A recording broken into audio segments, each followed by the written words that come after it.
Back in the mid-70s, it felt like everybody had a soft spot for Bigfoot. And you know what? Even though I was just a kid, I was no different. I was equally intrigued and scared silly by the idea of a giant hairy beast wandering around in the wilderness. Way back then, this particular footage was getting a ton of press, and there were lots of people trying to track one of these fellers down. Not me, though. I didn't need to head out to the Pacific Northwest because there was plenty of Bigfoot sightings on TV and in the movies. The first movie that I can remember was The Legend of Boggy Creek.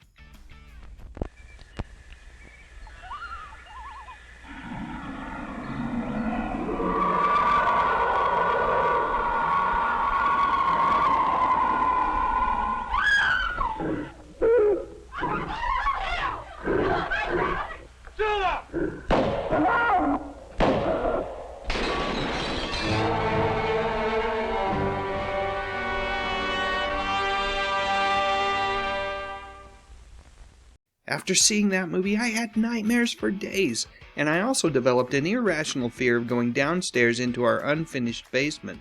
You see, I thought that it was ever so slightly possible that Bigfoot might just be down there. And that wasn't the only Bigfoot movie that I saw way back in the mid-70s. My dad took me to all of them. I'm not sure why. Maybe it was because they were all rated G and he was trying to take us to family-friendly movies. But truth be told, I would have been better off going to a Dirty Harry movie or something less family-friendly because thoughts of Bigfoot scared the crap out of me. Out of all those movies, I think Sasquatch might have been the flick that actually scared me the most. Anyway, I was certain that at some point, not sure where, not sure when, Bigfoot and I would cross paths. And when we did, well, I was also quite certain things would not go well for me. Here's the TV guide listing for the first episode of The $6 Million Man with Bigfoot in it. I remember seeing this print ad and freaking out. Yep, the $6 Million Man was about to begin his most dangerous adventure that would eventually lead him face to face with Bigfoot. And after seeing that episode, I've got to say I was not disappointed. Bigfoot was humongous.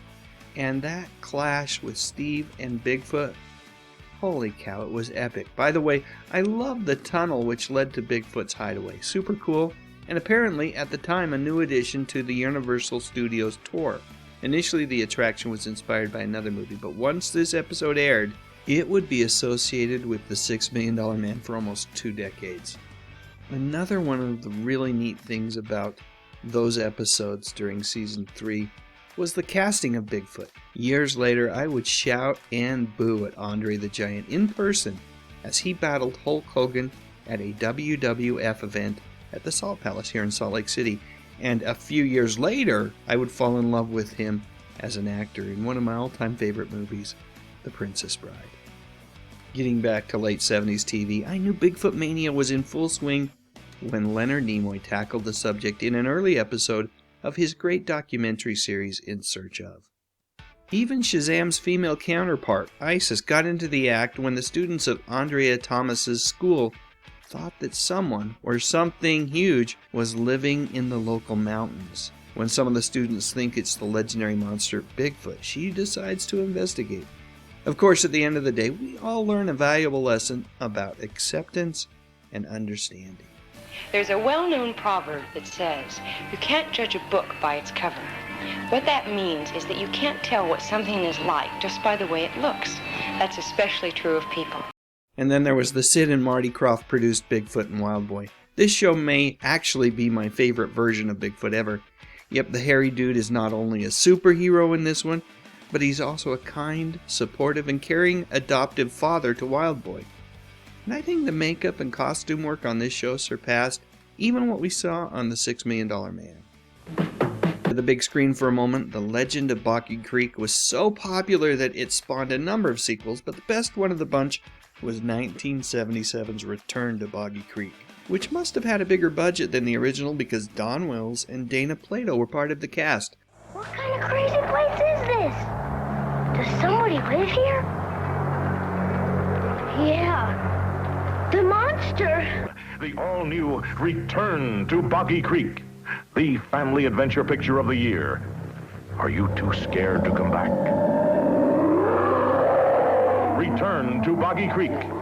I love the tagline on the poster as horrified kids run for their lives from the Boggy Creek monster. It says, a G-rated adventure for the entire family. Now, there actually was a Bigfoot movie that would show up years later that was for the entire family. The film I'm talking about is 1987's Harry and the Hendersons. I really like this movie, and I'm happy to report that after repeated viewings, I still haven't had a single nightmare because of it. Unlike this darn thing. A G-rated movie for the whole family? Hollywood, have you no shame?